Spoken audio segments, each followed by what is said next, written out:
आप सब लोगों को बारंबार जय श्री कृष्ण, जय सिया राम। संत जनों की परम कृपा से प्रेम भाव के फलस्वरूप सागर में फिर से कथा का ये क्रम हो रहा है। ये बहुत बड़े सौभाग्य की बात है। कहाँ हमारे भागवत जी में कहते हैं कि भाग्योदयेन बहुजन्म समर्जितेन सत्संगमं च लभते पुरुषो यदा वै। भाग्योदयेन बहुजन्म समर्जितेन, एक जन्म के फल से कथा नहीं हो सकती। अनेक जन्मों के फल जब एक साथ इकट्ठे होते हैं तब सत्संग जीवन में आता है। अच्छा, एक बात और, सत्संग जीवन में आना एक बात है, आपका सत्संग में जाना एक और बात है। पर सत्संग जो जीवन में आ रहा है या आप जिस सत्संग में जा रहे हो उसको भली भांति अपने जीवन पर लागू करना, ये विशेष बात है। भागवत जी में कथा आती है, एक राजा थे, उनका नाम था रहुगण। क्या नाम था? रहुगण राजा। ये राजा रहुगण नित्य कथा सुनने के लिए जाते थे, नित्य, एक दिन भी बेनागा नहीं होता था। रोज कथा सुनने के लिए जाते, सालों तक कथा सुनते रहे। तो एक दिन क्या हुआ, ये राजा हैं, महाराजा हैं, इतने गांव, इतने शहर इनके बस में आते हैं, इतनी इनकी संपत्ति है, इसका अभिमान तो इनको रहता ही था, इसका भी अभिमान इनको होने लगा कि मैं नित्य कथा सुनने जाता हूं। और लोग प्रसिद्धि में इस बात को ये स्वयं बुलवाते थे कि सबको बताओ कि मैं नित्य सत्संग करता हूं, एक दिन भी नहीं छोड़ता। तब फिर उनके जीवन में एक भरत जी महाराज आए, जिनका जड़ भरत नाम पड़ा। ऋषभदेव भगवान के 100 पुत्रों में प्रथम पुत्र भरत जी, और वही जब अपने तीसरे जन्म में प्रकट हुए तो उनका नाम हुआ जड़ भरत। तो श्री जड़ भरत जी महाराज ने जाकर के इनका ये मान दूर किया कि भाई तुम कथा सुनने जाते हो, इसका भी तुमको अभिमान है। इसका मतलब क्या है? तुम कथा में जाते हो पर कथा में बताएगा सत्संग तुम्हारे जीवन में नहीं आता, इसलिए तुमको अभिमान हो रहा है, मान हो रहा है। अनेक जन्मों के पुण्य जब एक साथ इकट्ठे होते हैं तब गुरु की आज्ञा मानने का हमारा मन होता है। आज YouTube के माध्यम से, सोशल मीडिया के माध्यम से कथाओं का प्रचार बहुत हो रहा है, सत्संग का प्रचार बहुत हो रहा है, पर मानते कितने हैं? ये बड़ी बात है। लोग अपनी स्थिति के अनुसार कथा को सुनते हैं। कई बार व्यक्ति के जीवन में क्या चल रहा है ये पता करना हो तो उसका स्टेटस चेक करो। अगर अपने स्टेटस में उसने किसी संत महापुरुष की बात लगा रखी है तो समझो कि कोई छोड़ के चला गया, बेचारे को ब्याह टूट टाट गया है, कुछ तो गड़बड़ हुआ है, इसीलिए इतना एक्टिव होता। आजकल, पहले व्यक्ति दुखी होता था तो एकांत में जाता था, आजकल व्यक्ति दुखी होता है तो सोशल मीडिया पे आता है, वहां पे फिर पोस्ट करना शुरू करता है। इस बात को मानिए, हमने मंच से कुछ कहा या किसी महापुरुष ने अपने उपदेश में कुछ कहा, आपको वो बात अच्छी लगी, ये एक बात है, पर आपने उस बात का अनुकरण किया, जीवन में उतारा, ये विशेष बात है। और अनुकरण बिना हरि कृपा के नहीं होता, बिना पूर्व जन्मों के पुण्यों के नहीं होता। हमारी प्रार्थना, अनुकरण कीजिए, जो सुनते हैं उसको जीवन में लागू कीजिए। एक सेठ जी थे, नित्य कथा सुनने जाते थे। तो व्यास जी ने उनसे कहा कि तुम तो रोज आते हो कथा में, हमने देखा है इतने सालों से हर कथा में तुम आते हो, पर कभी अपने साथ अपने परिवार के लोगों को नहीं लाते। तुम्हारा एक बेटा भी है, उसको भी लाया करो। तो सेठ जी बोले, मैं डर के मारे नहीं लाता। क्यों? कहीं उसको वैराग्य हो गया तो कथा सुन करके। और सेठ जी ने कहा, कहीं कथा उसको लग गई तो व्यास जी बोले, इसका मतलब तुम पहले ही निश्चित होके आते हो कि तुमको कथा लगे ना, कहीं कथा तुमको पकड़ ना ले, कहीं ये व्यास की वाणी तुम्हारे चित्त में कोई प्रभाव ना डाल दे, तुम पहले ही इसका चिंतन करके आते हो, तो फिर आते ही क्यों कथा में? कल अपने पुत्र को लेके आना। अगले दिन सेठ जी अपने पुत्र को लेके गए। तो व्यास जी संभवतः कथा में एक बात कह रहे थे कि गौ, ब्राह्मण और अग्नि, इन तीनों का एक ही गोत्र होता है। गौ, ब्राह्मण और अग्नि, इन तीनों का एक ही गोत्र होता है। इन तीनों को आप जो भी अर्पित करते हो वो ठाकुर जी को पहुंच जाता है। तो सेठ जी का पुत्र बैठा बैठा सुन रहा था। उसने कहा बहुत बढ़िया बात बताई महाराज जी ने, गौ, ब्राह्मण और संत, इन तीनों को जो भी प्रदान करो ठाकुर जी को पहुंच जाता है। अगले दिन वो बालक कथा में नहीं गया, परचूने की दुकान थी, अपनी दुकान पर जाके बैठा तो एक गाय आ गई और गाय आकर के दुकान में जो दाल चावल आदि सब रखे थे सब खाने लगी। सेठ जी का पुत्र बोला बहुत बढ़िया, भगवान के पास जा रहा है, सब देते जाओ, इसी को देते जाओ। सब खवा दिया उसको। शाम को सेठ जी जब कथा से लौट करके आए तो दुकान पर आकर के देखा बहुत सारा सामान खाली पड़ा है। सेठ जी बड़े खुश हुए, वाह बेटा आज तो बड़ी कमाई हुई, बड़ा विक्रय हुआ। बोले पिताजी कमाई नहीं हुई, विक्रय नहीं हुआ, गैया आई थी, गैया आकर के सब खा गई। तो तूने भगाया क्यों नहीं? बोले मैंने इसलिए नहीं भगाया, कल कथा में सुना था कि गौ, ब्राह्मण और अग्नि तीनों भगवान के पास पहुंचा देते हैं, तो मैंने सोचा हमारे घर के, हमारी दुकान की दाल, हमारे दुकान के चावल आदि सब सामग्री अब ये वैसे तो भगवान के पास पहुंचे नहीं पहुंचे, गैया के माध्यम से चली जाए, इसलिए मैंने नहीं भगाया। सेठ जी घबरा गए, बोले कथा लग गई पुत्र को। कई लोग इसी डर से कथा में आते भी नहीं कि कहीं हमें लग ना जाए, कहीं हमारे जीवन पर उसका बहुत विशेष प्रभाव ना हो जाए। नहीं, सत्संग सुनना एक बात और उसका जीवन में पालन करना ये विशेष बात है। यहां एक बार कथा कराने को हम मानते हैं कि भाग्योदयेन बहुजन्म समर्जितेन, अनेक जन्मों के भाग्य उदित होते हैं, तब कथा का क्रम, कथा जीवन में आती है। श्रीमद् भागवत में एक श्लोक है और उस श्लोक में एक बहुत सुंदर बात कहते हैं, किसको जीवन में संबंधी बनाना चाहिए और किसका त्याग करना चाहिए। तो त्याग की बात जब आती है तो उसका त्याग करो, गुरुर न शिष्यात्, उस गुरु का त्याग करो जो अपनी पूजा पहले करावे, ठाकुर जी की बाद में करावे, अपना वंदन पहले करावे और शिष्यों को यहां तक कह दे कि मैं ही परमात्मा हूं, मुझे सर्वस्व मान करके भजो। देखो, शिष्य के मन में यह भावना होनी चाहिए कि मेरे गुरु परात्पर परमात्मा है, पर गुरु ना बोले कि मैं ही परमात्मा हूं, मेरी वंदन करो। शिष्य के मन में तो यह भावना होनी चाहिए कि मेरे सर्वस्व मेरे गुरु हैं, पर गुरु कह करके बोल दे मैं ही पांडुरंग हूं, मैं ही विट्ठल हूं, मैं ही बिहारी जी हूं, मैं ही राधा रमण जी हूं, ऐसे गुरु का त्याग करो जो ठाकुर जी को पीछे रख के स्वयं का वंदन करावे। बताइए, भागवत में ऐसा कौन सा पात्र है जिसने ठाकुर जी के आगे गुरु का त्याग किया? बताओ। राजा बलि। जब भगवान द्वार पर आए, अभी प्रश्न करूंगा, सबके उत्तर दीजिएगा आप लोग। भगवान वामन बनकर के द्वार पर आए और राजा बलि से 3 पग जमीन मांगी। राजा बलि जैसे ही संकल्प करने लगे, गुरु शुक्राचार्य जी उस संकल्प देने वाली उस पात्र में जाकर के बैठ गए, जल निकलने ही नहीं दिया। तो भगवान ने कुशा से उस पात्र में छेद किया, जल प्राप्त होते ही प्राप्त हो गए। तो बलि ने त्याग किया अपने गुरु का। क्यों? भगवत मिलन में बाधा बन रहे थे। गुरु न शिष्यात्, स्वजनों न शिष्यात्, अपने भाई बंधुओं का त्याग कर देना चाहिए यदि वो भगवत मिलन में बाधा बने। बताओ किसने त्याग किया? जोर से बोलो, किसने? विभीषण।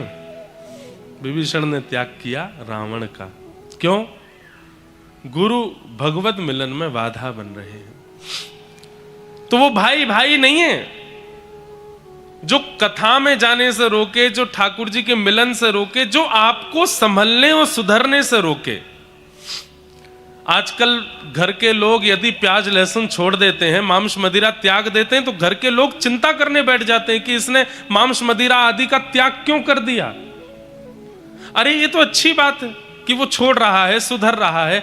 भगवत मिलन मतलब भगवान से मिलना ही नहीं होता, अपने जीवन को संवारना सुधारना भी भगवत मिलन होता है। व्यक्ति समय से सोना शुरू कर दे, समय से उठना शुरू कर दे, अल्प आहार पावे, शुद्ध भोजन करे, शुद्ध व्यवहार करे, शुद्ध वस्त्र पहने, किसी के साथ छल कपट आदि ना करे, ये सब जीवन में परिवर्तन होना भी भगवत मिलन के समान माना जाता है। और इससे यदि किसी को दिक्कत होती है तो ऐसा भाई त्यागने योग्य है, उसको त्याग दो। स्वजनो न शिष्यात, अगला आता है पिता न शिष्यात, उस पिता को त्यागो जो भगवत मिलन में बाधा बने। ये तो बहुत सरल है। किसने त्यागा? किसने? प्रहलाद जी। ये आगे वाले ही बोल रहे हैं, पीछे वाले ना बोल रहे हैं अभी। किसने त्याग किया? प्रहलाद जी ने त्याग किया अपने पिता हिरण्यकश्यप का। अच्छा, इसमें एक बात और ध्यान से सुनिएगा। यहां त्याग का मतलब आप ये मत सोच लेना कि आज ही घर जाके छोड़ दो उनको, नहीं। त्याग का मतलब कई बार ऐसा होता है, आप लोग अपने व्यवहार में भी अनुभव करते हैं कि आप किसी व्यक्ति का शरीर से त्याग नहीं करते, लेकिन मन से उसकी उतनी इज्जत भी नहीं होती। आप शरीर से उसके साथ ही रहते हैं, सामने आ जाए तो आप व्यवहार निभाते हैं, पर मन में उसका स्थान नहीं है। यहां मन से त्याग की बात है। जो भगवत मिलन में बाधा बन रहा है उसका शरीर से तो आप त्याग नहीं कर सकते। हां, मीराबाई जैसी स्थिति हो जाए, कबीरदास जैसी स्थिति हो जाए, उतनी स्थिति में आ जाओ तो कभी शरीर से त्याग का भी एक रूप आ जाएगा।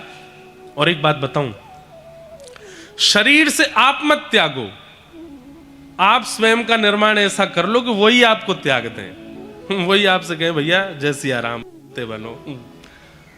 आप तो केवल मन से उनका, मन से दूरी बना लो। भैया हमारी ऐसी राम राम है, आपसे जब मिलोगे तो खूब गले मिलेंगे, खूब आपको देखेंगे, आपसे भोजन भी पूछेंगे, लेकिन चले जाओगे तो मन में कोई क्षोभ नहीं होगा कि भाई तुम चले क्यों गए।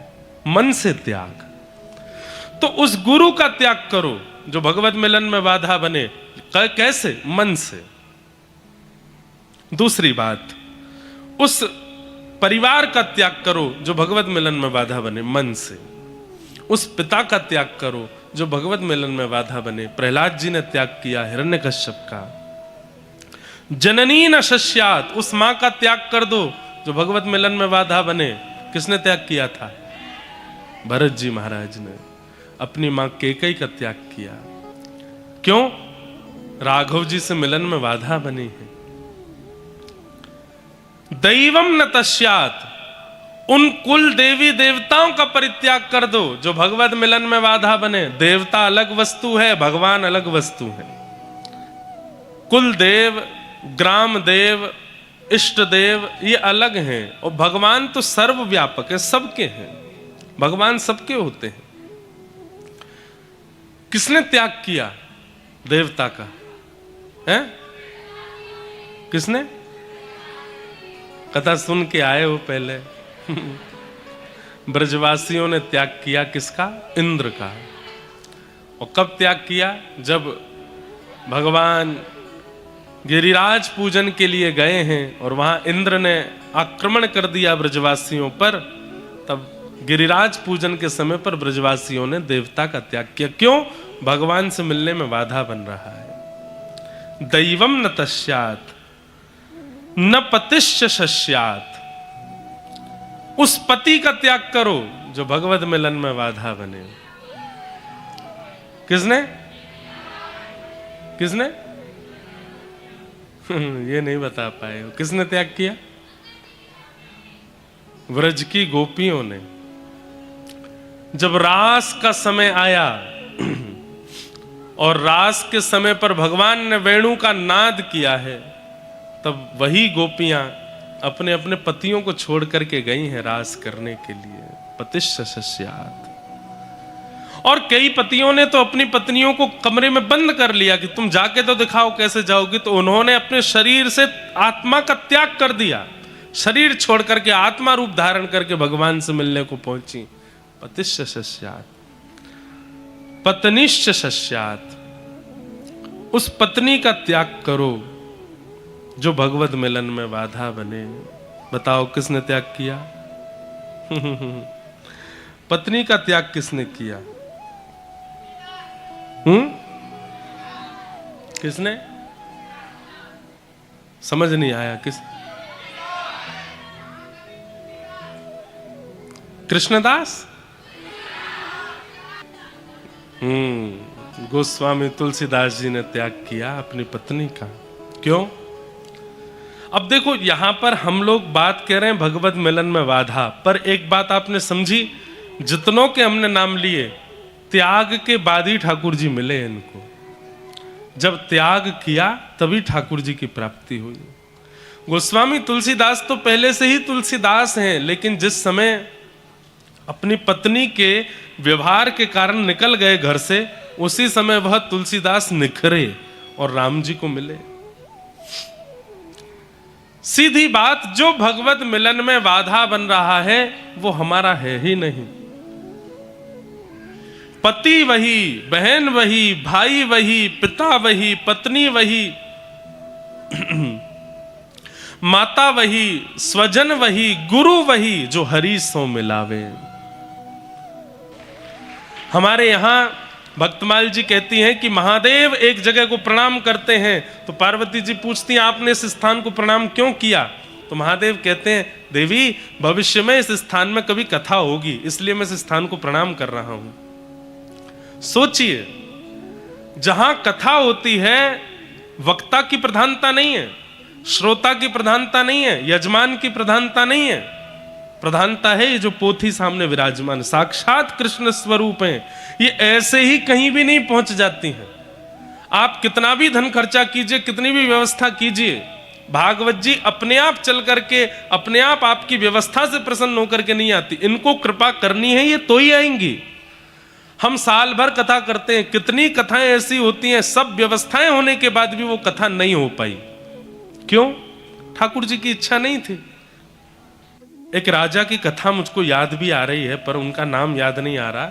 एक राजा थे ऐसे, उन राजा ने, अब एक राजा की तो कथा चलो जिनकी याद नहीं है उनका कल बताऊंगा, पर एक राजा तो आपके मध्य प्रदेश में ही थे, ओरछा के राजा, जिनका नाम था मधुकर शाह। क्या नाम था?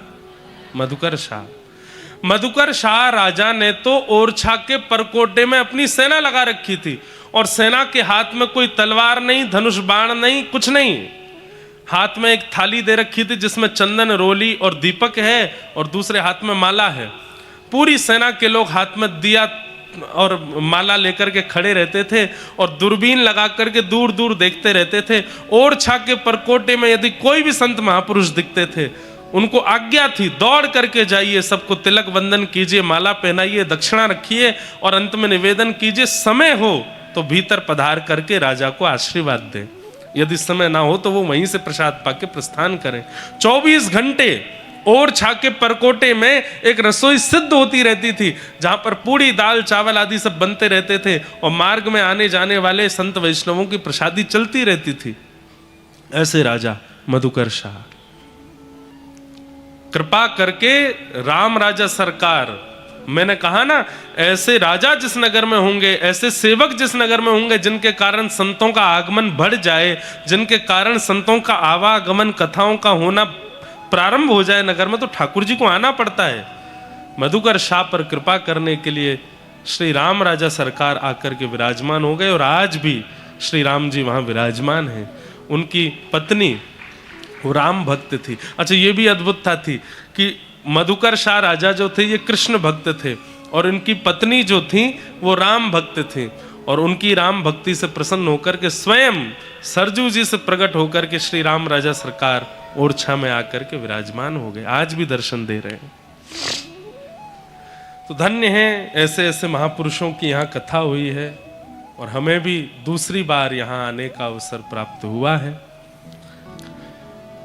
श्रीमद् भागवत के प्रारंभ में परम सत्य परमात्मा को वंदन किया। मैं इस भाव पर एक बात कहता हूं, धर्म किसे कहते हैं कि हमारे द्वारा की गई क्रिया केवल हमको सुख देती है या हमारे कुछ लोगों को सुख देती है, वो धर्म नहीं है। धर्म का मतलब सर्वांगीण विकास, जो सबको आनंदित करे वो धर्म कहलाता है। मैंने कोई ऐसा निर्णय लिया, मैंने कोई ऐसी बात कही जो मुझे अच्छी लगी या मेरे कुछ लोगों को अच्छी लगी, पर अधिक संख्या में लोग उससे निराश हो गए, वो धर्म नहीं हो सकता। हाँ, कई बार ऐसा भी होता है कि आप कोई बात कहते हैं तो 1000 लोग राजी हैं लेकिन 10 लोग राजी नहीं हैं, पर 1000 लोगों की रजामंदी है तो वो धर्म है। भागवत के प्रथम श्लोक में कृष्ण को वंदन नहीं किया। अगर कृष्ण वंदन करते तो शायद हो सकता है कि कई लोग उसमें प्रसन्न नहीं होते। राम वंदन करते तो भी उसमें कई लोग प्रसन्न नहीं होते। किसी अन्य देवी देवता को वंदन करते तो उसमें शायद कुछ लोगों के हृदय को ठेस पहुंचती, हमारे देवता का नाम नहीं लिया या हमारी देवी का नाम नहीं लिया। सबकी आस्था के केंद्र अलग हैं। तो वेदव्यास जी महाराज ने भागवत के प्रथम श्लोक में ऐसी वस्तु को वंदन किया जो सबको प्रिय है, इसीलिए भागवत पूजनीय है। और वो ऐसी वस्तु क्या है? सत्य। क्या है? सत्य। वेदव्यास जी महाराज ने कृष्णम परम धीमहि नहीं कहा, रामम परम धीमहि नहीं कहा। वेदव्यास जी महाराज कहते हैं, मैं भागवत के प्रथम श्लोक में परम सत्य को वंदन करता हूं। सत्यम परम धीमहि, परम सत्य को वंदन करता हूं। अब सत्य ऐसी वस्तु है जो सबको स्वीकार है। संसार में ऐसा कोई नहीं जो सत्य का आस्वादन ना करना चाहता हो। सबको सत्य प्रिय होता है। ऐसा तो कुछ है नहीं कि किसी व्यक्ति को असत्य में, अरे अत्याधिक असत्य बोलने वाला व्यक्ति जो सुबह से शाम तक केवल झूठ ही बोलता रहता है, उसकी भी जब सुनने की बारी आती है तो वो भी सत्य ही सुनना चाहता है। नमोस्तुते व्यास विशाल बुद्धे, इसलिए भागवत जी के रचयिता श्री वेदव्यास जी को प्रणाम किया गया। क्यों? क्योंकि उन्होंने भागवत के प्रारंभ में सत्य को वंदन किया है। अगर सत्य को वंदन किया है तो मैं ये बात भी खुलकर के इस मंच से कह दूं, भागवत सुनने का अधिकार केवल हिंदुओं को है ऐसा नहीं। श्रीमद् भागवत सुनने का अधिकार मुस्लिमों को भी है। भागवत सुनने का अधिकार क्रिश्चियनों को भी है, अन्य जाति मजहब के लोगों को भी है। क्यों? क्योंकि भागवत में कोई धर्म विशेष की बातें नहीं हैं। और धर्म का मतलब हम क्या समझते हैं? धर्म का मतलब हम लोग समझते हैं ये हिंदू धर्म है, ये मुस्लिम धर्म है, ये ईसाई धर्म है, ये वो धर्म है। नहीं, ये सब प्रैक्टिसेस हैं। बाकी धर्म का मतलब सबका कल्याण, सबके साथ भलाई, सबके साथ अच्छा व्यवहार, ये तो सब जगह होता है। मूल धर्म का मतलब जो सबको प्रिय लगे वह धर्म कहलाता है। हमारे भारत के भूतपूर्व और पूर्व राष्ट्रपति रहे एपीजे अब्दुल कलाम, थे तो वो मुस्लिम, लेकिन क्या किसी संत शंकराचार्य ने उनको वंदन नहीं किया? सबने उनको स्वीकार किया, सबने उनसे प्रेम किया। आज भी उनका नाम किसी सभा में लिया जाता है तो सभा पूरी आनंदित हो जाती है। जो उनके कार्यों से अवगत हैं, जो उनके व्यक्तिगत स्वभाव से अवगत हैं, सब प्रसन्न हो जाते हैं। जात पात पूछे नहीं को, हरि को भजे सो हरि को हो। व्यक्ति का स्वभाव, विचार और क्रिया अगर उनमें शुद्धता व्याप्त है तो व्यक्ति की जात नहीं पूछी जाती, फिर व्यक्ति का मजहब नहीं पूछा जाता, फिर वो व्यक्ति प्रिय हो जाता है, सबका प्रिय हो जाता है। व्यक्ति की क्रिया, स्वभाव और विचार यदि दूषित होते हैं तो पूछा जाता कौन है? बोले वो है। अरे ऐसे तो सबरे ऐसे ही होते हैं, ये तो सारे इस कौम के सारे लोग ही ऐसे होते हैं, फिर ऐसे बात बना दी जाती है। अपने विचारों से, अपनी क्रियाओं से, अपने स्वभाव से यदि आप पवित्र हैं तो जाति के बंधन को आप अपने आप तोड़ देते हैं, उससे आगे निकल जाते हैं। सत्यम परम धीमहि, ऐसे परम सत्य को हम प्रणाम करते हैं। श्रीमद् भागवत में सत्य को वंदन किया गया। एक बात बहुत ध्यान से सुनिएगा बंधुओं, हमारे शास्त्र आज्ञा करते हैं सत्य बोलो, पर कैसा सत्य बोलो? बोले प्रिय सत्य बोलो। सत्यम ब्रूयात प्रियम ब्रूयात, जो प्रिय लगने वाला हो ऐसा ही सत्य बोलना चाहिए। जो किसी को अप्रियता का अनुभव कराता है उस सत्य को बोलने के लिए भी मना किया गया है। अब इतना तो आपको अधिकार, इतना तो आपको समझना पड़ेगा कि सत्य कहां बोलना है, कैसे बोलना है, कितना बोलना है। कई जगह पर सत्य नहीं भी बोलना चाहिए, मौन रहना ही अच्छा होता है, और कई जगह पर सत्य बोलना चाहिए पर प्रिय लगने वाला सत्य बोलना चाहिए। अब किसी के लिए आप अपनी बेटे का संबंध लेकर के गए, अब उनकी पुत्री आपको पसंद नहीं आई, मान लो किसी कारण से नहीं आई, अब आप वहां पर अगर सत्य बोल देंगे कि आपकी कन्या ऐसी है, हमको अच्छी नहीं लगी, हमको उसका रूप रंग अच्छा नहीं लगा या बात, तो फिर ये सत्य बोलना अच्छा नहीं। वहां पर आपको सत्य तो बोलना है लेकिन प्रिय होकर के बोलना, ऐसे तरीके से बोलना है कि उनको बुरा ना लगे। ये सत्संग सिखाता है कि सत्य कहां, कितना और कैसे बोलना चाहिए। कई जगह पर सत्य बोलना भी घातक हो जाता है। प्रिय सत्य बोलो, जो सबको प्रिय लगता हो, जो सबको अच्छा लगता हो। ऐसे परम सत्य को हम वंदन करते हैं, प्रणाम करते हैं। भागवत के द्वितीय श्लोक में विषय अधिकारी संबंध और प्रयोजन की बात की गई। सबसे पहला, भागवत का विषय क्या है? जिस कथा को सुनने के लिए आप लोग जनवरी में आए थे और अब पुनः नवंबर में आए हो, इस कथा का विषय क्या है? भागवत का विषय क्या है कि धर्म प्रयोजित कई तवोत्र परमो, सुनने वाले के चित्त में परम धर्म की इच्छा प्रकट हो जाए। परम धर्म किसको कहते हैं? तो धर्म और परम धर्म में एक अंतर है, बहुत ध्यान से सुनिएगा। मुझे भूख लगी है, मुझे खाना चाहिए, यह धर्म है। मुझे नींद आई है, मुझे सोना चाहिए, यह धर्म है। सुबह हो गई है, उठ करके मुझे स्नान करना चाहिए, धर्म है। अब स्नान ध्यान करके माता पिता को प्रणाम करना चाहिए, धर्म है। अपने कार्य के लिए निकलना चाहिए, परिश्रम करके धन कमाना चाहिए, धर्म है। यश कीर्ति वैभव इन सब के लिए मुझे प्रयासरत रहना चाहिए, धर्म है। मानव कल्याण, जीव कल्याण, परिवार कल्याण के विचार चित्त में आने चाहिए, सब धर्म है। तो फिर परम धर्म क्या है? जहां शरीर की चिंता ना करके हम शरीर के अंदर विराजमान उस दिव्य आत्मा की चिंता करते हैं, इसका कल्याण कैसे हो, वो परम धर्म है। अभी आप शरीर का चिंतन करते हैं, उसको सुलाते हैं, खिलाते हैं, नहलाते हैं, धुलाते हैं, चलाते हैं, धन कमाते हैं, सब काम शरीर से करवाते हैं। यश कीर्ति वैभव आदि सब शरीर के लिए करते हैं। लेकिन जब शरीर की चिंता समाप्त हो जाती है और अंतस्थ विराजमान उस दिव्य आत्मा की चिंता शुरू हो जाती है, इसका कल्याण कैसे हो?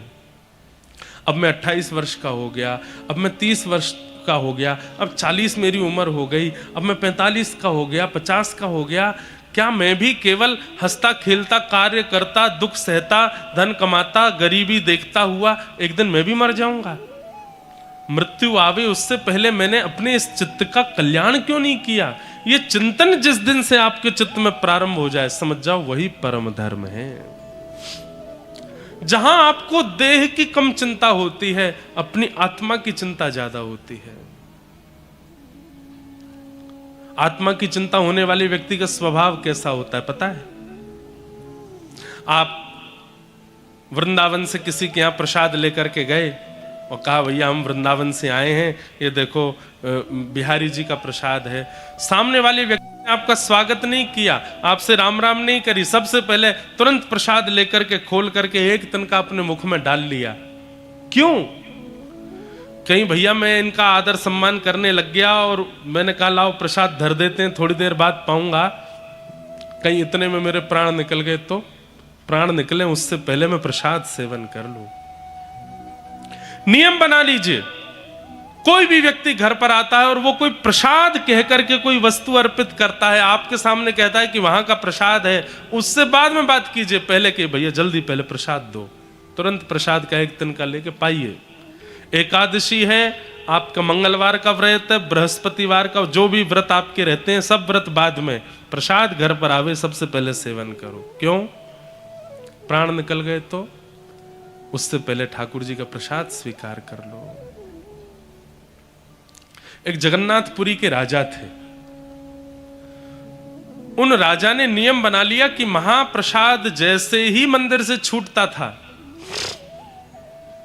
ठाकुर जी को अर्पित होने के बाद सबसे पहले वो महाप्रसाद उस राजा के यहां आता था। और राजा का स्वभाव था वो सिंहासन से उतर करके सबसे पहले महाप्रसाद ग्रहण करते, फिर पुजारी जी को प्रणाम करते थे, फिर किसी और से बात करते थे। प्रसाद की इतनी महिमा। एक दिन वो राजा अपने कुछ अन्य राजा सखाओं के साथ में कुछ खेल रहा था, चौसर खेल रहा था। इतना खेल में व्यस्त हो गया, इतना खेल में मगन हो गया, उसी समय पुजारी जी प्रसाद लेकर के आ गए। किसी ने आके कहा, राजन प्रसाद आया है महाप्रभु जी का। तो राजा ने कहा, बस 1 मिनट लगेगा मुझे, उनको बैठाओ, मैं अभी आता हूं। राजा यहां चौसर खेलने में लगा, बाहर जाकर के संकेत किया, बोले राजा कह रहे हैं वो अभी आएंगे, आप 2 मिनट प्रतीक्षा करो। तो पुजारी जी को ये बात अच्छी नहीं लगी कि इन्होंने प्रतीक्षा करने के लिए कहा, ठाकुर जी का प्रसाद प्रतीक्षा करेगा। पुजारी जी उठ करके वहां से चले गए। जैसे ही पुजारी जी वहां से गए तो थोड़ी देर में राजा खेल से निवृत्त होकर तुरंत भागा, प्रसाद आया, प्रसाद लेकर के आओ। तो सैनिकों ने कहा, प्रसाद तो ले गए पुजारी जी, आपने प्रतीक्षा के लिए कहा तो उदास होकर के ले गए। राजा को इतनी ग्लानि हुई कि मैंने प्रसाद आया और मैंने मना कर दिया। मैं खेल में इतना तल्लीन हो गया, उसमें इतना मगन हो गया कि द्वार पर आए हुए प्रसाद की अवहेलना कर दी मैंने। अपने हाथ को देखने लगा, इसी हाथ से मना किया था मैंने, अब ये हाथ मेरे अंग पर रहने लायक नहीं है, पर अपने आप अपने हाथ को कैसे काटूं? सुनिएगा, बड़ी सुंदर कथा है। तो राजा ने क्या किया, एक दिन बड़ी चिंता में सभा में बैठा था, तो मंत्री जी ने पूछा, राजन आप इतनी चिंता में क्यों बैठे हो? तो राजा ने कहा, मैं तुम्हें बताऊं, तुम किसी को तो नहीं बताओगे? मंत्री बोले, नहीं मैं किसी को नहीं बताऊंगा। बोले, एक प्रेत मेरे कक्ष में आता है रात में, और रात में वो प्रेत नहीं दिखता, केवल उसका हाथ जंगले से दिखाई देता है, और उसका हाथ देख करके मुझे बड़ा डर लगता है।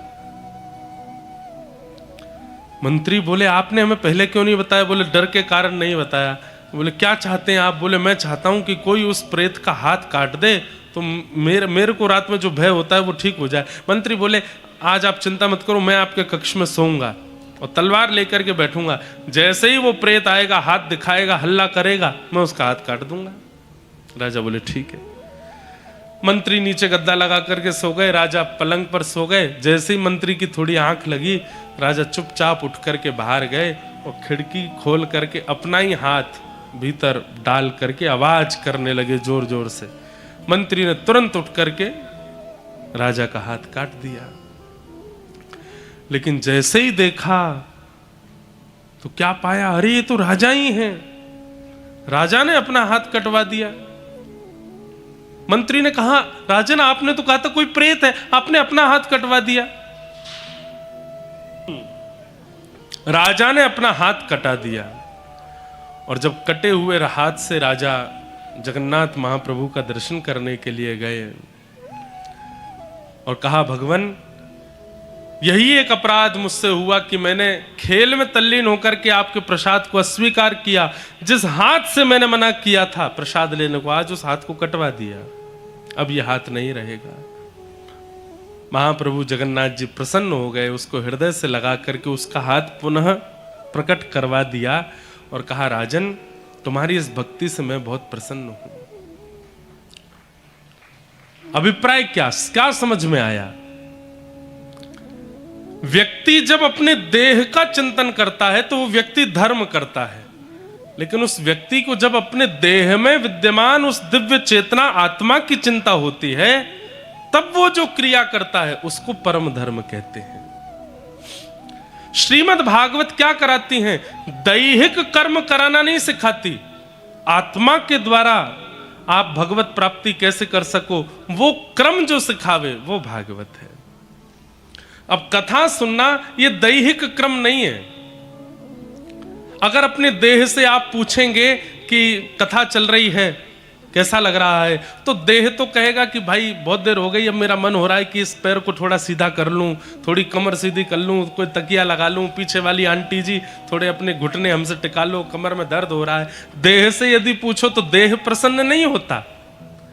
कई लोग शायद घड़ी भी देखते रहते होंगे, कब 6 बजेंगे, कब 5:30 बजेंगे, कब कथा विश्राम होगी, कब हम उठ करके जाएंगे। तो देह से यदि आप पूछो तो देह की प्रसन्नता नहीं होती कथा में। कथा में 6 बजे तक, 6:30 बजे तक, 5:30 बजे तक कौन बैठाता है आपको? आत्मा बैठाती है।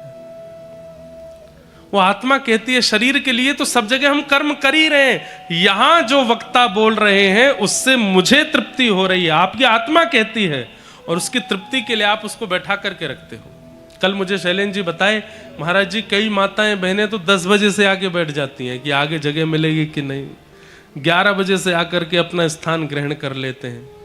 ये 11 बजे से आपको यहां देह लेकर के नहीं आता। देह की अगर मानो तो देह क्या कह रहा है? देह तो कहता है जाड़ा पड़ रहा है, दोपहर में तो बढ़िया रहता है लेकिन लौटते समय ठंड लगती है, काहे को जाना कथा में, पड़े रहो दुनिया बिस्तर पे बढ़िया तान दुपट्टा आनंद करो, लाइव तो आई रही है कथा, फोन में सुन लेंगे। देह की अगर मानेंगे तो देह कथा में नहीं लाता है। कथा में बैठाना, कथा सुनना और उसको जीवन में लागू करवाना ये तो आत्मा करवाती है।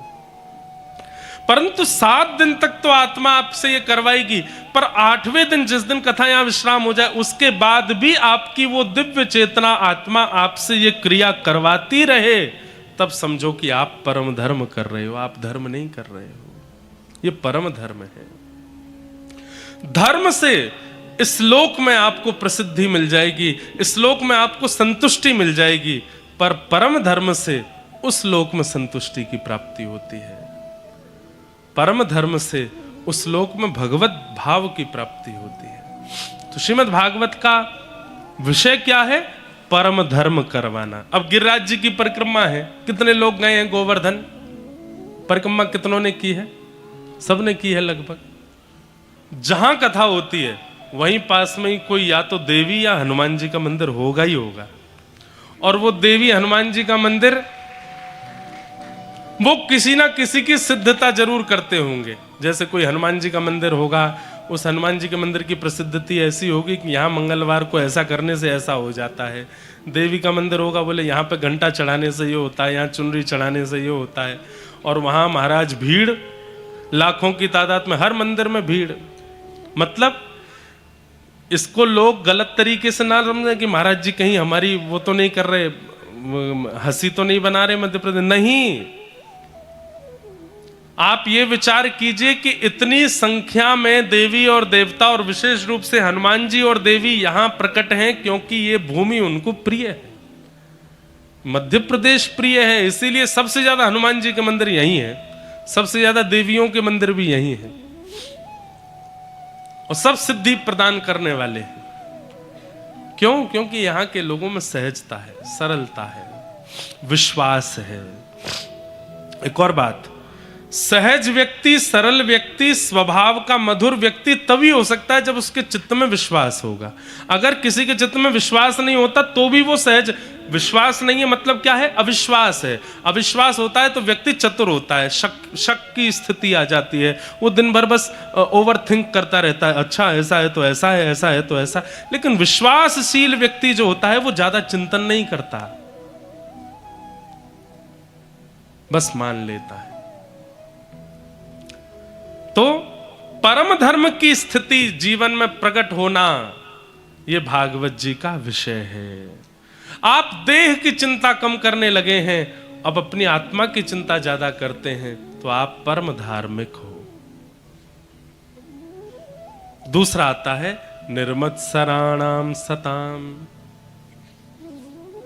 मैंने कई बार कथा सुनाई है, मध्य प्रदेश के ही जबलपुर के पास में एक सज्जन हुए, उनका नाम था भोलानाथ जी। क्या नाम था? भोलानाथ। वही कालांतर में बाद में उनका नाम हमारे वृंदावन में पड़ गया भोरी सखी। क्या पड़ गया? भोरी सखी। और ये भोरी सखी उनका नाम किशोरी जी ने स्वयं प्रकट होकर के रखा। राधा रानी ने उनका नाम रखा भोरी सखी। तो भोलानाथ जी जो थे, ये जब वृंदावन जाकर के रहने लगे और यमुना जी के तट पर राधा रानी को रो रो करके बुलाते थे, जब राधा रानी को पुकारते थे,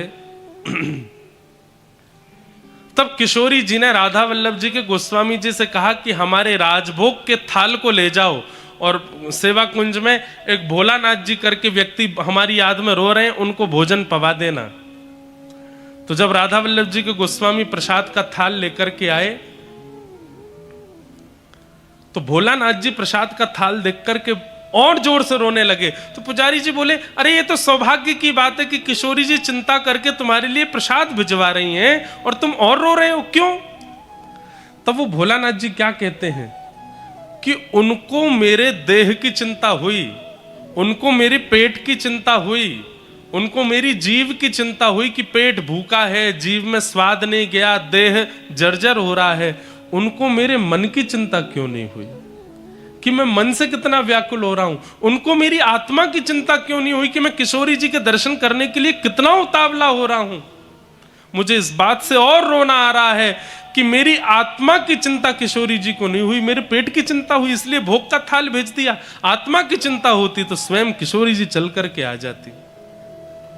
इसे कहते हैं परम धर्म, जहां देह की चिंता प्रधान नहीं है, आत्मा की चिंता प्रधान है। ऐसे श्री भोलानाथ जी हुए भोरी सखी। निर्मत्सराणाम सताम। भागवत का अधिकारी कौन है? किसको अधिकार है कथा सुनने का? तब कहते हैं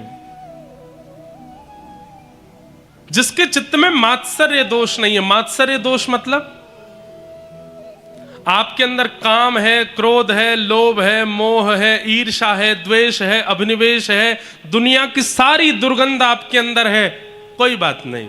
लेकिन यदि एक दोष यदि आपके अंदर है तो आप ठाकुर जी को कभी प्राप्त नहीं कर पाओगे। और वो दोष क्या है? मात्सर्य दोष। मात्सर्य दोष मतलब दूसरे की उपलब्धि से परेशान होना। और क्षमा कीजिएगा, हर व्यक्ति के अंदर ये दोष होता है, हर व्यक्ति के अंदर ये दोष होता है। उसे दूसरे की उपलब्धि अच्छी नहीं लगती। इसको सामान्य भाषा में ईर्ष्या भी कहते हैं और सामान्य भाषा में जलन भी कहते हैं। जलन हो रही है कि वो इतना अच्छा क्यों हो गया, उसको इतना कैसे मिल गया, उसको ये प्राप्त कैसे हो गया। और ईर्ष्यालु व्यक्ति को सब कुछ मिलेगा लेकिन ठाकुर जी कभी नहीं मिल सकते। ईर्ष्या का दोष एक ऐसा दोष है जो ठाकुर जी से विमुख कराता है, ठाकुर जी से दूर कराता है। ईर्ष्या का दोष नष्ट किया जाए। निर्मत्सराणाम सताम। बंधुओं क्या करें, कैसे ईर्ष्या जावे? कथा सुनो। और मैं तो कहता हूं पहले दिन की कथा सुनो। जिसकी ईर्ष्या होती है चित्त में, उन सबका चिंतन कर लो अभी। किन किन को देख करके ईर्ष्या होती है, किन की प्रसिद्धि उपलब्धि सुनकर के ईर्ष्या होती है। आपका पड़ोसी है, परिवार का है, दूर का संबंधी है, जो भी है उसका चिंतन करो। और चिंतन करके भागवत जी से प्रार्थना करो, हे भागवत जी कृपा करना, अगर हमें जीवन में दर्शन देना चाहते हैं ठाकुर जी, तो 7वें दिन जब कथा पूरी हो उस दिन ये ईर्ष्या नष्ट हो जाए, उस दिन ये ईर्ष्या चली जाए चित्त से। और जब जब ईर्ष्या प्रकट हो उनका फोटो सेव कर लीजिए अपने फोन में, जिनको देख करके ईर्ष्या होती हो बार बार देखो। और देख के जैसी ईर्ष्या हो जाए तुरंत श्री कृष्ण गोविंद हरे मुरारे, हे नाथ नारायण वासुदेव, ठाकुर जी आपको प्रणाम, इससे ईर्ष्या मेरी खत्म करो। लोगों से कहो इसकी बातें मुझे सुनाओ, इसकी उपलब्धियां मुझे बताओ। और जब लोग कहें ईर्ष्या हो, ईर्ष्या के साथ साथ तुरंत, भाई बुखार आने पर ही पैरासीटामोल ली जाती है, ईर्ष्या हो तुरंत भगवान नाम गाने लग जाओ।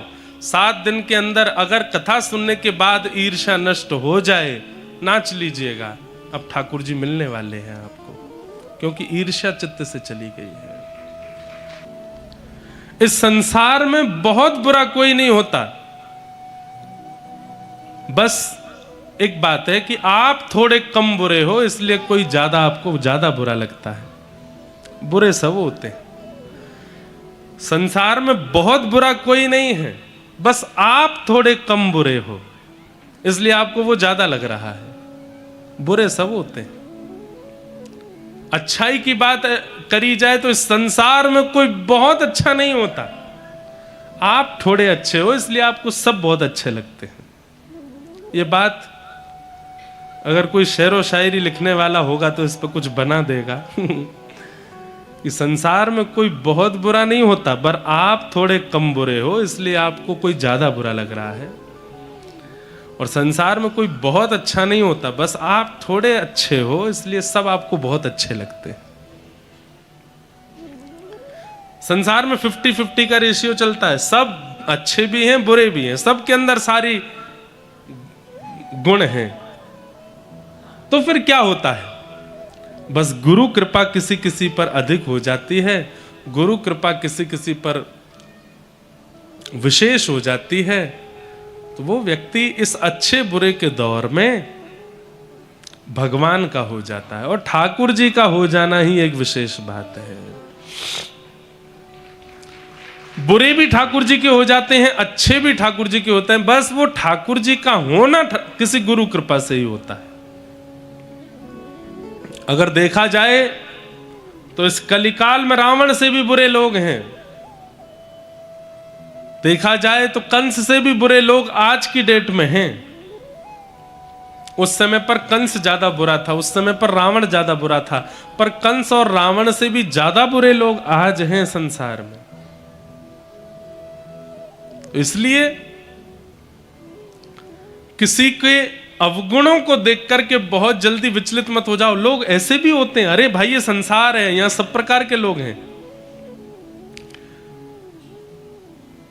विवाह जब होता है तो विवाह के बाद में जो जीवन संगी जीवन में आया उसके साथ हम रह क्यों नहीं पाते? क्योंकि विवाह से पहले उसने सब अपना अच्छा ही अच्छा बताया, उसने सब अच्छा ही अच्छा दिखाया, और फिर जब उसके अवगुण दिखने लगते हैं तो फिर आप विचलित हो जाते हो, अरे ये तो नहीं बताया था।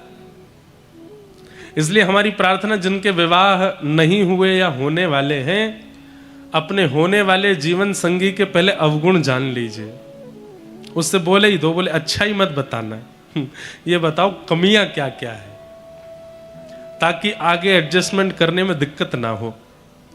पहले ही पूछ लो, सब पहले सही सही बता दो, भाई हफ्ता में कितने दिन नहीं नहाते हो ये बताओ। जैसे ही वो कहे सर्दियों में थोड़ा हो जाता है 2 दिन नहीं नहाते, तो अपनी तरफ से मान लेना कि 3 दिन ही नहीं नहाता होगा, 2 दिन तो बोल रहा है। मतलब हम क्या करते हैं, हम अच्छाइयों की उम्मीद रखते हैं, बुराइयों की उम्मीद ज्यादा रखो। पहले से ही मन में बना लीजिए, उसने जितनी अच्छाई अपनी बता रखी है सबका विपरीत सोच के चलो मन में, तो क्या होगा, जीवन जीने में दिक्कत नहीं होगी। अधम संसार में हर व्यक्ति है, बस कुछ ज्यादा अधम है, कुछ कम अधम है, अधम सब है, बचा कोई नहीं है संसार के इन विचारों से। निर्मत्सराणाम सताम, ठाकुर जी का अधिकारी कौन है? बोले जिसके चित्त में मात्सर्य दोष नहीं है, जिसके चित्त में मात्सर्यता नहीं है।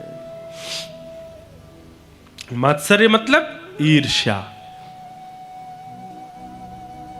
और बंधुओं एक बात कहें, जैसे हमारे अवगुण, जैसे क्या होता है, जैसे इसको मैं समझाऊं, सुनिएगा ध्यान से। व्यक्ति को बुखार आता है, सबको पता चलता है, पर बुखार के साथ साथ भीतर और कितनी बीमारियां आई हैं ये केवल वैद्य को पता चलता है। ऐसे ही व्यक्ति को क्रोध आ रहा है ये आपको पता चला, लेकिन क्रोध के साथ साथ और कितने दोष आ रहे हैं उसके अंदर ये गुरु को पता होता है। जैसे शास्त्र प्रमाण देते हैं कि अगर किसी व्यक्ति को अति क्रोध है, अति क्रोध किसी व्यक्ति को आता है, तो उसके अंदर 2 दोष भी होंगे। और ये 100% प्रूफ है कि अगर किसी व्यक्ति को अति क्रोध है तो उसके अंदर 2 दोष और होंगे। और उन 2 दोषों में 2 दोष क्या है? पहला दोष विचलनता, मन विचलित है, एक पर विश्वास नहीं कर पाता है, कभी इधर कभी उधर, कभी इधर कभी उधर, कभी इधर, असमंजस है चित्त में। क्रोधी व्यक्ति का प्रमाण गुरुजनों को हो जाता है कि भयंकर क्रोध है तो चित्त में असमंजस भी है। और क्रोधी व्यक्ति का प्रमाण है कि अत्यंत क्रोध है तो चित्त में काम भी है। बस काम व्यक्ति सबको दिखाता नहीं है, लेकिन क्रोध जब दिखता है तो पता चल जाता है कि अंदर काम भी है।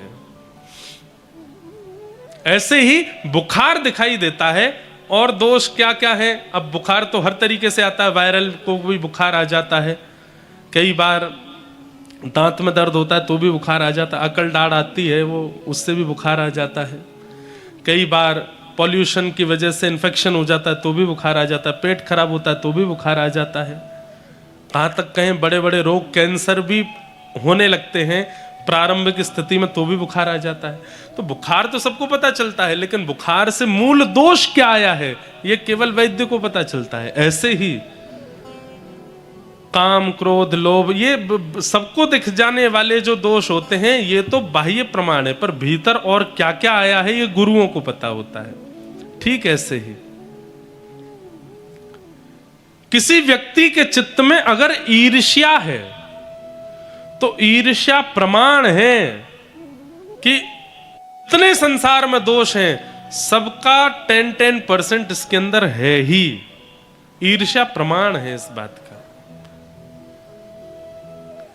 ईर्ष्या, अगर आपके अंदर ईर्ष्या है तो आपके अंदर सारे दोष हैं, सब दोष हैं। संसार में जितने दोषों के नाम हैं सबकी लिस्ट बनाओ, सब हैं आपके अंदर अगर ईर्ष्या है तो। और सबसे बड़ा प्रमाण, सबसे बड़ा दोष क्या है ईर्ष्या होने का? कि अगर बाकी के दोष चित्त में हैं ठाकुर जी फिर भी मिल जाएंगे, लेकिन ईर्ष्या का दोष यदि चित्त में है ठाकुर जी नहीं मिलेंगे। ईर्ष्या से बचो। निर्मत सराणाम सताम। तो फिर क्या करें? जब जब दोष उत्पन्न होता है उसी समय भजन करो। नियमित रूप से दवाई लेने को जब कही जाती है तो कहते हैं सुबह शाम भोजन के बाद। तो नियमित रूप से तो भजन कब करना है? सुबह उठ के स्नान करके भजन करना है, रात्रि सोने से पहले भजन करना है। लेकिन अनियमित रूप से भजन कब करना है? जब दोष उत्पन्न हो उसी समय भजन करो। किसी की सुंदरता को देख करके काम उत्पन्न होवे, नेत्र बंद करके तुरंत हरे कृष्ण कृष्ण कृष्ण हरे हरे, हरे राम राम राम हरे हरे। किसी की गलत बात पर क्रोध आ जाए, तुरंत नेत्र बंद करके हरे कृष्ण कृष्ण कृष्ण हरे हरे, हरे राम राम राम हरे हरे। तुरंत मंत्र जाप करो। किसी की वस्तु देख करके लोभ आ जाए, तुरंत नेत्र बंद करके जो नाम आपको प्रिय लगता है हरि शरणम जपने लगो। किसी के प्रति अत्यंत मोह हो जाए, तुरंत नेत्र बंद करके श्री कृष्ण शरणम मम, श्री कृष्ण शरणम मम, श्री कृष्ण शरणम मम। दोष उत्पन्न होने पर औषधि ली जाती है, नाम औषधि है। दोष उत्पन्न होने पर उसको ले लीजिए। नियमित रूप से तो सुबह शाम लेनी ही है, सुबह शाम माला करनी ही है, पर अनियमित रूप से जब दोष आवे, अरे ऐसा भी करो क्या? अब बाहर निकलते हैं, ढकेलों पर दुनिया भर के पकवान बन रहे हैं, कहीं पर छोले भटूरे बन रहे हैं, कहीं पर टिकिया पानी पूरी बन रही है, कहीं पर झालमुड़ी बन रही है, मुंह में पानी आ रहा है। कभी जभी खा लो कोई बात नहीं, लेकिन रोज ही बाहर का खाने का मन होता है। यह भी एक बहुत बड़ा दोष है कि नित्य आपको अपनी रसोई से बाहर का ही भोजन प्रिय लगता है। ये एक बहुत बड़ा दोष है। हम लोग इसको बहुत सामान्य रूप से ले लेते हैं कि भाई ठीक है, बाहर खाने का मन तो सबका होता है, पर महीना में 1-2 बार की छूट है।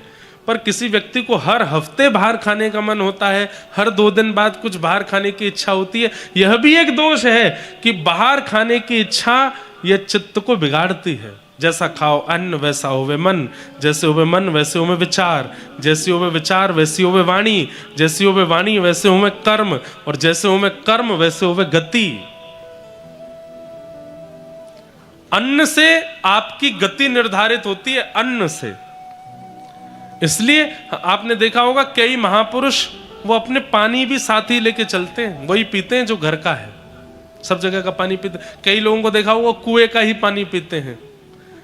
एक महाराज जी हमारे संपर्क में हैं, वो तो आज उनकी 95 एज हो गई, आज भी कुएं का पानी पीते हैं, आज भी कुएं के पानी से नहाते हैं, कुएं के पानी से बने हुए प्रसाद पाते हैं। कई भागवत वक्ता ऐसे हैं जो आज भी केवल गंगा जल का ही प्रयोग करते हैं। दुनिया के किसी कोने में चले जाएं, पूज्य श्री मुरारी बापू वो तो आज भी गंगा जल में ही प्रसाद पाते हैं। गंगा जल की ही रोटी बनेगी, गंगा जल से ही सब्जी बनेगी, सब कुछ गंगा जल। इसका प्रभाव क्या है? मन की शुद्धता, विचारों की शुद्धता, ख्यालों की पवित्रता, ये सब अन्न से आती है। लिख लीजिएगा, आप हफ्ता लगा लीजिए, एक सप्ताह घर में नहीं खाना, रसोई में नहीं खाना, भारी खाना है। दो चीज होंगी, तन भी खराब हो जाएगा, मन भी खराब हो जाएगा, दोनों खराब हो जाएंगे। तन को भी रोग लग जाएगा, मन को भी रोग लग जाएगा। जो काम, जो क्रोध, जो लोभ पहले इतनी जल्दी नहीं आता था, वो बहुत जल्दी आने लग जाएगा। एक कथा मैं सुनाता हूं, सुनिएगा।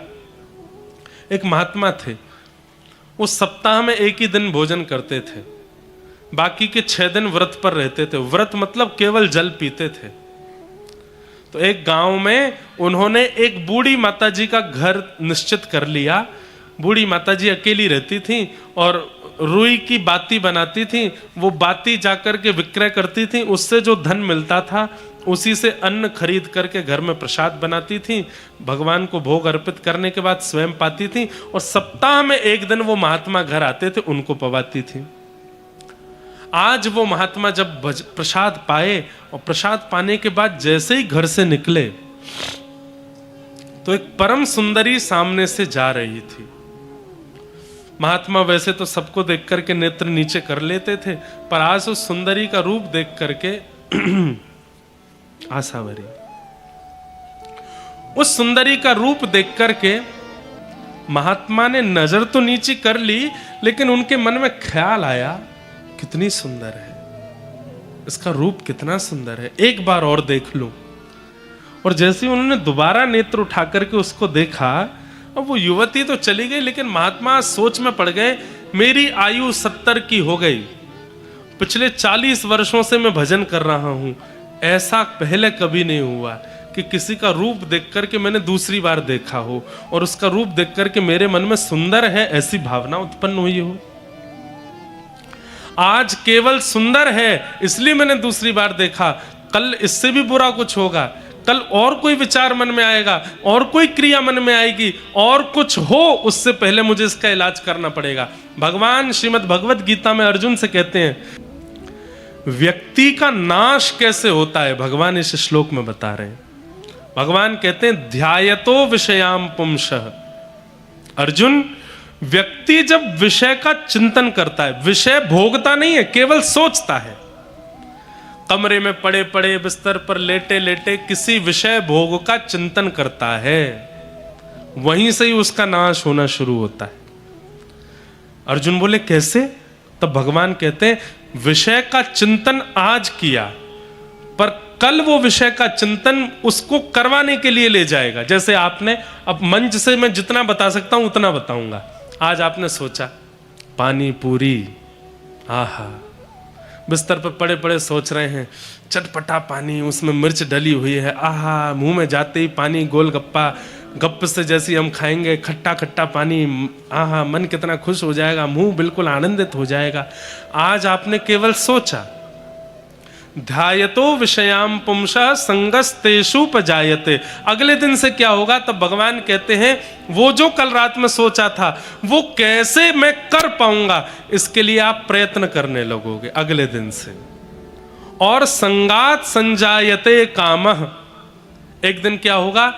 आज जो आपने सोचा कल से आप लग जाओगे कैसे करूं, 2-3 दिन में आप उसको कर लोगे, आप उसको कर लोगे। और जैसे ही आप करोगे उससे क्या होगा? आपके चित्त में और कामनाएं प्रकट होने लगेंगी। आपने पानी पूरी का सोचा, 3 दिन के अंदर पानी पूरी जैसे ही आपने अपने मन को दे दी, तो मन क्या सोचेगा? अब ये मेरा गुलाम हो गया, मैं इसको जो सोचवाता हूं ये तुरंत सोच करके मुझे दे देता है, अब ये मेरा गुलाम हो गया। अब मन क्या करेगा, उसी रात्रि को कुछ और सोचेगा और उसको प्राप्त करने के लिए आप पर प्रेशर डालेगा। अब आपको चलते फिरते उठते बैठते आपके चित्त में, अब तो इंटरनेट इतना बुरा हो गया है, एक एल्गोरिदम नाम की चीज आती है, उसमें क्या होता है, आप जो बातें करते हो या जिसके बारे में सोचते हो या सोच करके जिसको आप बताओगे, आपने जैसे मान लीजिए सागर की बातें की, आप अपना फोन खोलोगे तो सागर की चीजें दिखने लगेंगी आपको। सागर में ये मंदिर है, सागर में ऐसा तालाब है, सागर की रोड ऐसी है, सागर में कथा हो रही है, सागर में ये हो रहा है। ये अब फोनों में ये नियम शुरू हो गया है, गूगल आपकी बातें सुनता है। आपने टिकिया के बारे में सोचा, पानी पूरी के बारे में किसी से कह दिया पानी पूरी, तो आपका फोन पानी पूरी दिखाने लगेगा आपको। होता है ना कईयों के साथ, वो एल्गोरिदम ऐसा हो गया है फोन का। तो अब क्या होगा, संगात संजायते कामः, आपने जो सोचा 3 दिन में आप उसको कर लोगे। एक बार करने के बाद अब मन कुछ और सोचवाने लगेगा, अब फिर जो आप सोचोगे आपका मन आप पर प्रेशर डालेगा, ये भी मुझे करना है, ये भी मुझे करना है, ये करवा मुझसे। लेकिन आप अपने मन को रोकोगे तो मन क्या करेगा, आपको क्रोध दिलाएगा, आप चिड़चिड़ा जाओगे। कामात क्रोधो विजायते, फिर क्रोध आएगा। क्रोध क्यों आ रहा है, क्योंकि आप कुछ करना चाहते हो, किसी को पाना चाहते हो लेकिन नहीं पा रहे हो, तो क्रोध आएगा। और फिर क्रोध से क्या होगा, तो भवति सम्मोह, क्रोध मोह को जन्म देगा। मोहात स्मृति विभ्रम, मोह से क्या होगा, बोले बुद्धि विभ्रम हो जाएगी, भ्रमित हो जाएगी। और स्मृति भ्रंशात बुद्धि नाश हो, फिर क्या होगा, बुद्धि का नाश होगा। और जैसे ही बुद्धि का नाश होगा, सब पता है आपको, अच्छा क्या है, गलत क्या है, सही क्या है, गलत क्या है, ये अच्छा है, ये बुरा है, सब पता होगा, लेकिन फिर भी आप वो करोगे जिससे आपका नाश हो। और बुद्धि नाशात प्रश्यति, व्यक्ति का नाश हो जाएगा। इसलिए चिंतन से बचो, बुरे चिंतन से। एकांत में जब भी होते हो उस समय प्रयास करो कि कोई दूषित संसारी चिंतन आपको छेड़े ना, क्योंकि चिंतन ही आपके जीवन का नाश करता है, आपको पता नहीं चलता। इसलिए एकांत में भी व्यस्त रखो स्वयं को, कुछ ना कुछ करते रहो, भागवत जी का कुछ श्रवण करते रहो, भागवत जी का कोई एक अध्याय पाठ कर लो, रामायण जी पढ़ लो, गीता जी पढ़। एकांत मन को रहने मत दीजिए। आप जैसे ही मन को एकांतिक करोगे तुरंत मन में कोई विकार उत्पन्न होगा। तो वो महात्मा आज उन्होंने प्रसाद पाया, प्रसाद पाने के बाद उन्होंने कहा कि 40 साल मुझे भजन करते हो गए, किसी की सुंदरता देख के दोबारा देखने की इच्छा तो मेरे मन में प्रकट नहीं हुई, कुछ तो गड़बड़ हुआ है। लौट करके माँ के पास गए, बोले माँ मैं सप्ताह में 1 दिन आपकी कुटिया प्रसाद पाने आता हूँ, इतने साल से पा रहा हूँ, आज तक ऐसा नहीं हुआ, आज कुछ विचित्र हुआ मेरे साथ, आपने भोजन में कुछ अलग डाला था क्या? माँ बोली नहीं, आप हर समय तोरई की सब्जी और 1 रोटी खाते, मैं वही बनाई थी। कुछ नमक ज्यादा या नींबू ज्यादा या कुछ और व्यंजन मिलाया था क्या? बोले कुछ भी नहीं किया। फिर मेरे मन में ये विकार कैसे आया? आप जहां से सब्जी खरीदती हैं वहीं से लाई थी। बोले सब कुछ बिल्कुल वैसा ही था जैसा 40 सालों से है, तो फिर आज परिवर्तन चित्त में क्यों आया मेरे? तब मां ने थोड़ा विचार किया और सोच के बताया, महात्मा एक बात इस बार नई हुई थी। बोले क्या? बोले मैं रुई की बाती बनाती हूँ, बाती बना करके बाजार में बेचती हूँ, उससे जो धन मिलता है उससे मैं रसोई का सामान लाती हूँ। पर इस बार एक बात हुई थी क्या कि मैं जब रुई की बाती बना रही थी तो जिस प्रकाश में, दिए के प्रकाश में बैठ कर के बाती बना रही थी, वो दिया बुझ गया था, उसका तेल खत्म हो गया था, थोड़ी सी रुई बची थी। तो थोड़ी सी रुई बचने, उसके लिए मैंने सोचा रात्रि हो गई है, अब मैं और तेल डाल के दिया क्या जलाऊं? आंगन में पड़ोसी की खिड़की पर दिया जला है, उसका प्रकाश आ रहा है, थोड़ी देर इसमें बैठ के बना लेती हूं। पड़ोसी के आंगन से आने वाले प्रकाश में बैठ करके मैंने दिया बनाए। महात्मा बोले पड़ोसी कौन है? इसके यहां धन कहां से आता है? बोले पड़ोसी मैंने सुना है कि उसकी पत्नी बच्चे यहां रहते हैं, आदमी तो बाहर ही रहता है। क्यों? वो डाकू है, जगह जगह जाके चोरी चकारी करता है, उससे जो धन मिलता है उसी से उसका घर चलता है, महीना 2 महीना में एक बार आता है।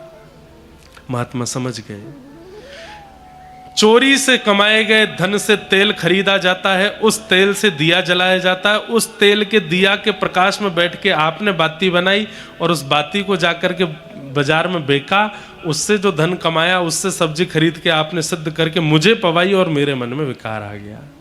सोचिए, हम बच पा रहे होंगे कहीं भी? जहां इतना सा भाव चित्त में विकार ला सकता है, तो हम तो आए दिन कुछ ना कुछ गलत कर रहे हैं, हम बच पा रहे होंगे?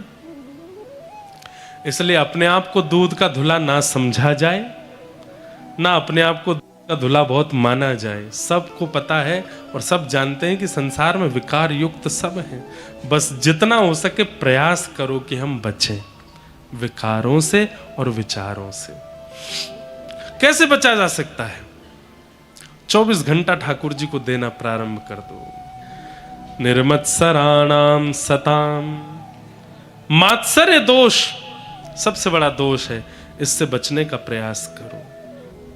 विषय, अधिकारी। अब तीसरी बात आती है संबंध। भागवत जी हमारा किससे संबंध कराती हैं? तब कहते हैं वैद्यम वास्तवमत्र वस्तु शिवदम। कथा सुनने के बाद ठाकुर जी से संबंध हो जाता है, ठाकुर जी कोई अपने से लगने लगते हैं। आप संबंध मत बनाइए, आप ठाकुर जी को लाला मत मानो, आप ठाकुर जी को बेटा मत मानो, आप ठाकुर जी को भैया मत मानो। ठाकुर जी को अधिकार दीजिए कि आप जो चाहो वो मुझे मान लीजिए।